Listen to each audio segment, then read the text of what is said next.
the best moves the Niners have made. For a long time, Jerick McKinnon's name would have been on the worst move the Niners have made. I mean, they gave him like $20 million, hadn't played a snap. I mean, it must be tough to give a guy all that money and get nothing in return. But he's playing now. Theoretically, he still has a future. It's not his fault he got hurt and missed that time. And now he's saving them, right? I mean, where would they be right now without Jerick McKinnon? Obviously, Fred Warner and Kittles are the best move. I mean, I would say drafting George Kittles was a game changer. So Kittles and Warner, the best draft picks they've ever had. But signing Jerick McKinnon is saving them right now. That's a great pick. The UDFAs, I mean, signing Emmanuel Mosley as an undrafted free agent. He saved their season last year. He's better than every cornerback the Niners have drafted since Terrell Brown in 2007. That's how pathetic the Niners have been at drafting that one position. It's a tough position to draft, but they don't even try. They need to really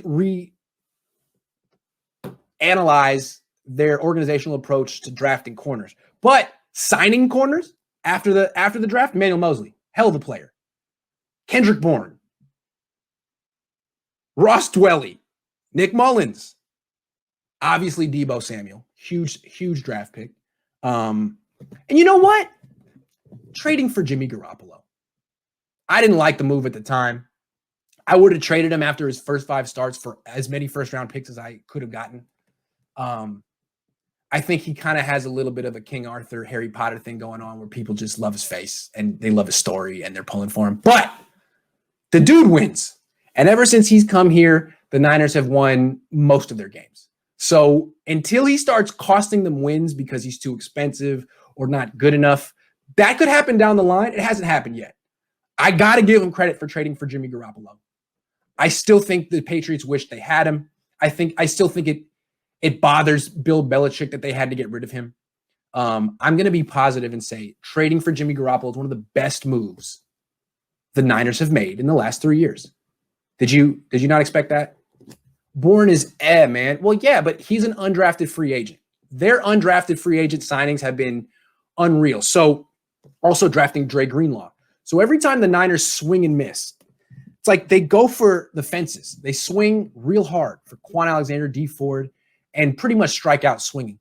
But then they come up the next time and bunt and get like an inside the park home run with their undrafted free agents. Every time they have these guys that bail them out. They're so good at scouting players that aren't supposed to get drafted, scouting players that aren't on anyone's radar. And I think it reflects well on not just the scouting staff, but also the coaching staff. I think these position coaches know exactly what they need in their system and do a good job scouting as well. So the assistant head coach, Embry, can look at University of San Diego film and look at Ross Dwelley, who's a 235-pound tight end who runs a 4.9, not getting drafted, and look at him and say, ooh, he's perfect for our offense. He can work here. I can work with that. Who else looked at Ross Dwelley and was like, yeah, that's my guy? Only the Niners. And they're right.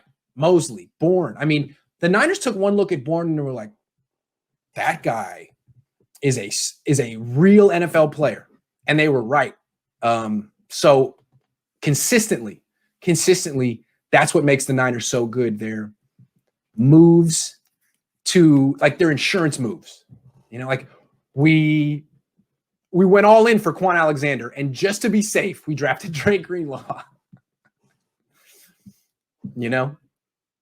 We went all in for Tevin Coleman, but just to be safe, we signed JaMychal Hasty. Like, well, 6 months later, JaMychal Hasty's better. Every time. Oh, giving Mostert a chance after 6 teams. Yep.